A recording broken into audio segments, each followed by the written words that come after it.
banyaknya umat Islam yang tidak memahami apa itu rezeki. Mereka hanya terfokus rezeki itu ke masalah duit, pakaian, makanan, rumah, kendaraan, hanya sekitar materi saja. Dan banyak hal yang lain yang mereka tidak anggap rezeki. Padahal sebenarnya rezeki itu didefinisikan oleh para ulama dengan sangat luas. Segala sesuatu yang dibutuhkan oleh makhluk, dan makhluk di sini masuk di dalamnya manusia, jin, malaikat, apa saja, tumbuh-tumbuhan, hewan-hewan, dalam melalui roda kehidupan. Jadi semua itu masuk dalam masalah rezeki, baik di dunia maupun di akhirat nantinya. Jadi ruang lingkup rezeki sangat luas. Dan rezeki ini yang menyiapkan dan tidak pernah habis stoknya dalam menyiapkan hanya satu, Allah Subhanahu wa ta'ala. Tidak pernah ada yang bisa menyiapkan kebutuhan seluruh makhluk non-stop dan tidak pernah habis stoknya kecuali Allah Subhanahu wa ta'ala. Dan memang belum pernah ada yang mengikrarkan itu. Kita pada saat haus cuma tahu minum, pada saat lapar cuma tahu makan. Nggak ada duit berarti minta, ada duit tinggal beli makanan dan makan, selesai, laparnya hilang, istirahat. Kita tidak pernah berpikir sebenarnya dari mana semua itu. Satu-satunya yang mengaku dan mengikrarkan kalau dia yang menyiapkan segala kebutuhan, bukan cuma manusia, adalah Allah Subhanahu wa ta'ala. Kita akan sebutkan beberapa dalil yang berhubungan dengan masalah itu. Yang pertama, teman-teman sekalian, surah Az-Zariyat, surah nomor 51 ayat 56 sampai 58. A'udzu billahi minasyaitonir rajim. Bismillahirrahmanirrahim. Wa ma khalaqtul jinna wal insa illa liya'budun. Ma uridu minhum min rizqin wa ma uridu minhum an yut'imun. Innallaha huwar razzaqu dzul quwwatil matin. Artinya teman-teman sekalian, aku kata Allah tidak menciptakan jin dan manusia kecuali untuk menyembah, mengabdi kepadaku. Apa yang aku perintahkan, mereka jalankan. Yang aku bolehkan, halalkan, silakan nikmatin. Makanan, minuman, pergaulan, pendapatan, ekonomi, mendirikan sebuah negara, politik. Dan apa yang aku larang, semua ditinggalkan. Apa yang aku haramkan dijauhi. Itu mana daripada sembah. Aku nggak ciptakan jin dan manusia kata Allah kecuali untuk menyembah kepadaku, mengabdi. Dan aku tidak pernah kata Allah, ini di ayat 56, ayat 57-nya, aku tidak pernah meminta kepada mereka balasan rezeki. Kasus misalnya aku menyiapkan untuk mereka makanan, daging hewan yang bisa disembeli, kemudian mereka makan. Aku tidak pernah minta diberikan sebagian daripada rezeki itu. Aku memberikan mereka makanan, minuman, pakaian. Allah tidak pernah minta diberikan kepada Allah sesajen. Diberikan sesuatu, dikembalikan kepada Allah. Allah nggak minta. Kata Allah, ma uridu minhum min rizq. Saya tidak butuh dari mereka rezeki itu. Wa ma uridu minhum ayyut'imun. Saya juga tidak ingin minta makanan dari mereka. Lalu Allah tutup di ayat 58 dan ini saksi bahasan kita. Innallaha huwar razzaqu dzul quwwatil matin. Sesungguhnya Allah itu adalah Razzaq. Razzaq ini teman-teman sekalian dalam bahasa Arab masuk dalam lingkup luasnya, semua kebutuhan. Kalau kita bicara masalah substansial kebutuhan, maka dikatakan razik. Sifat Allah juga razik.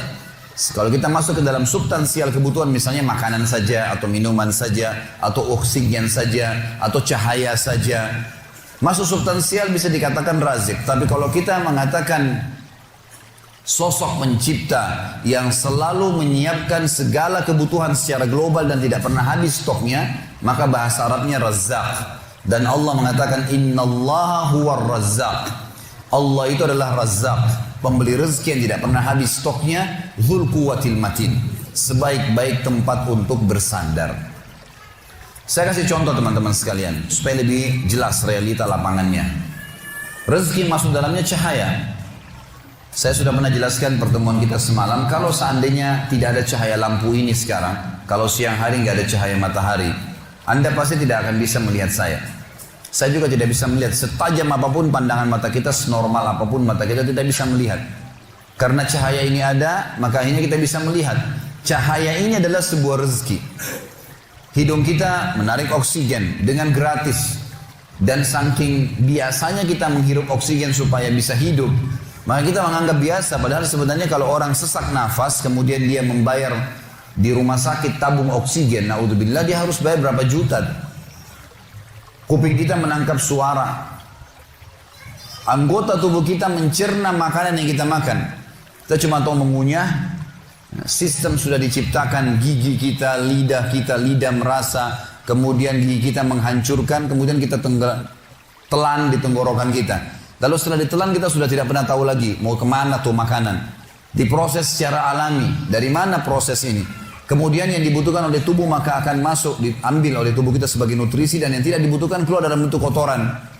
Kita tidak pernah tahu air yang kita minum yang mana jadi darah kita dan yang mana dari air, jadi air seni kita. Kue yang kita makan, nasi yang kita makan, kita nggak pernah tahu yang mana jadi bagian anggota tubuh kita, yang mana jadi tija kita. Ya. Maka di sini ada sebuah sistem ya, yang diciptakan, dan ini tidak bisa ada manusia siapapun yang mengatakan dia yang buat itu. Mustahil ada makhluk yang bisa mengatakan itu. Karena kalau air dia minum, dia cuma bisa minum. Haus dia minum. Mau hewan, mau jin, mau manusia, haus minum. Dan dia tidak pernah tahu dari mana komposisi air ini. Kenapa kok harus air? Kenapa enggak makan misalnya kalau lagi haus? Dari mana sistem itu? Harus terbawa kepada sistem itu. Maka Allah memperkenalkan dirinya, dialah yang menciptakan kalian, dia juga yang menyiapkan seluruh kebutuhan kalian. Dan tidak pernah habis stok itu. Saya kasih contoh teman-teman sekalian. Saya tanya, Anda coba berpikir, merenungi di awal pertemuan kita ini. Pernah enggak teman-teman yang biasa interaksi sama pasar, menemukan pasar di Indonesia saja, di kota Anda masing-masing, pernah nggak menemukan ada pasar tidak ada sayur sama sekali?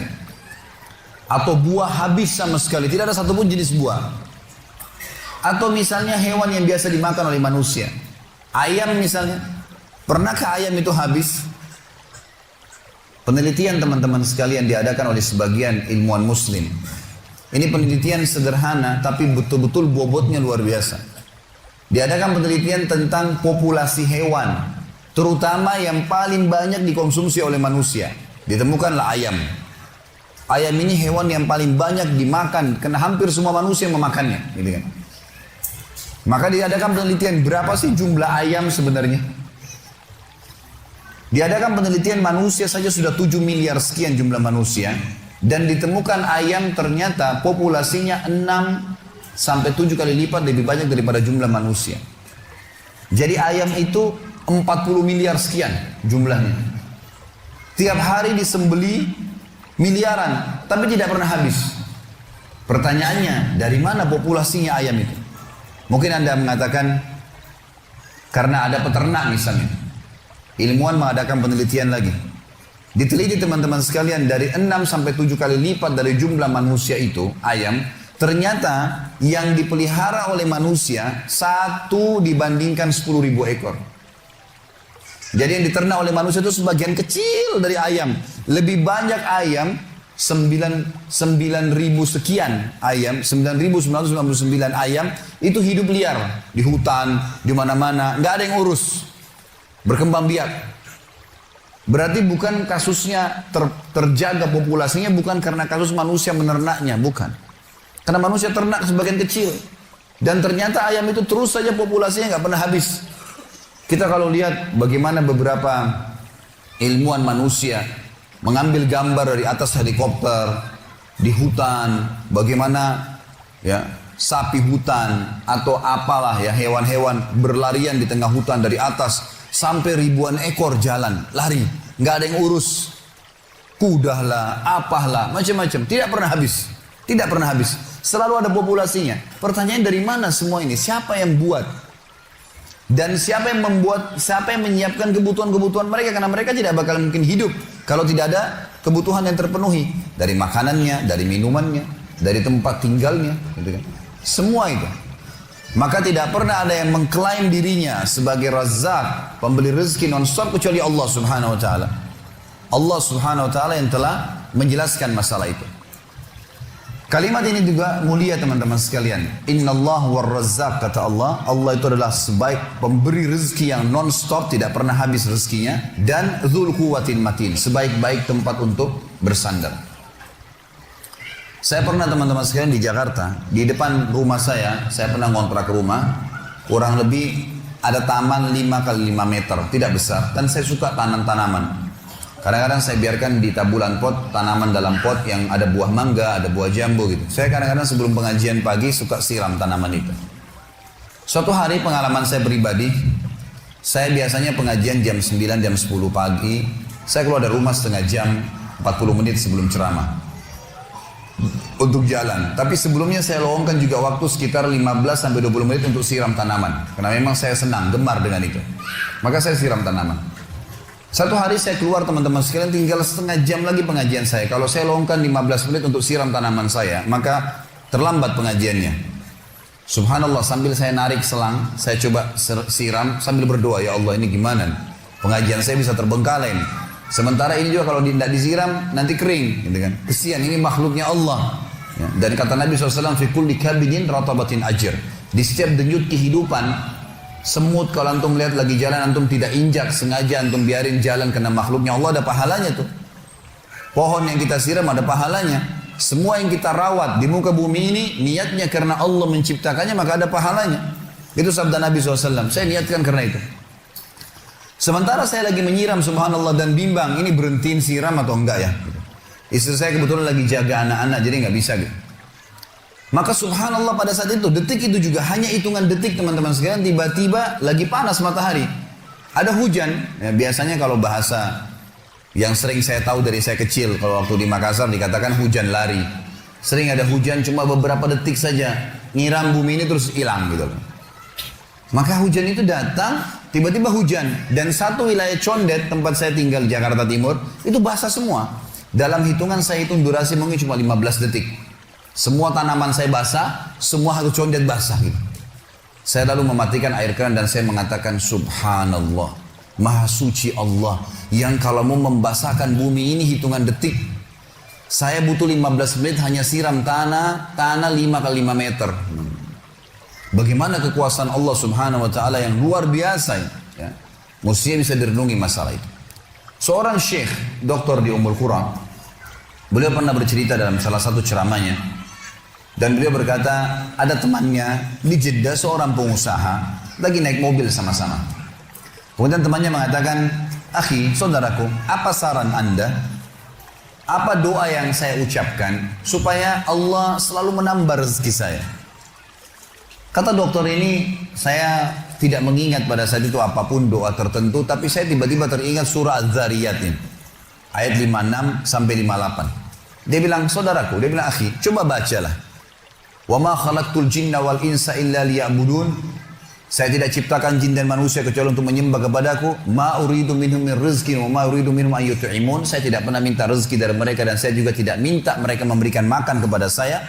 Innallahu war-razzaqu dzul quwwatil matin. Sesungguhnya Allah itu zat yang maha pemberi rezeki, tidak pernah habis stoknya, dan sebaik-baik tempat bersandar. Coba kau baca dalam doamu, Ya Razzaq dzul quwwatil matin, wahai zat yang pemberi rezeki dan sebaik-baik tempat bersandar, urzukni, berikan saya rezeki. Kata dia, kemudian berpisahlah kami. Sebulan kemudian saya ditelepon sama teman saya, karena yang satu tinggal di Mekah, syekhnya, yang ini tinggal di Jeddah, lumayan 80-90 km jaraknya. Maka temannya telepon mengatakan, akhi, jazakallah khair, semoga Allah balas dengan kebaikan. Selama sebulan saya amalin tuh. Saya selalu bilang, Ya Razzaq, dzul quwwatil matin, urzukni, selalu saya ucapkan. Dan sekarang Allah membuat ya zat yang maha Razzaq, memberi rezeki, dzul quwwatil matin, sebaik tempat bersandar, memberikan keuntungan buat saya 1 juta rial. Gitu.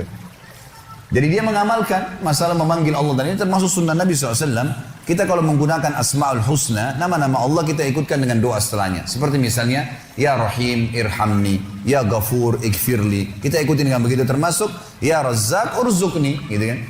Jadi kita bisa menggunakan doa-doa seperti ini.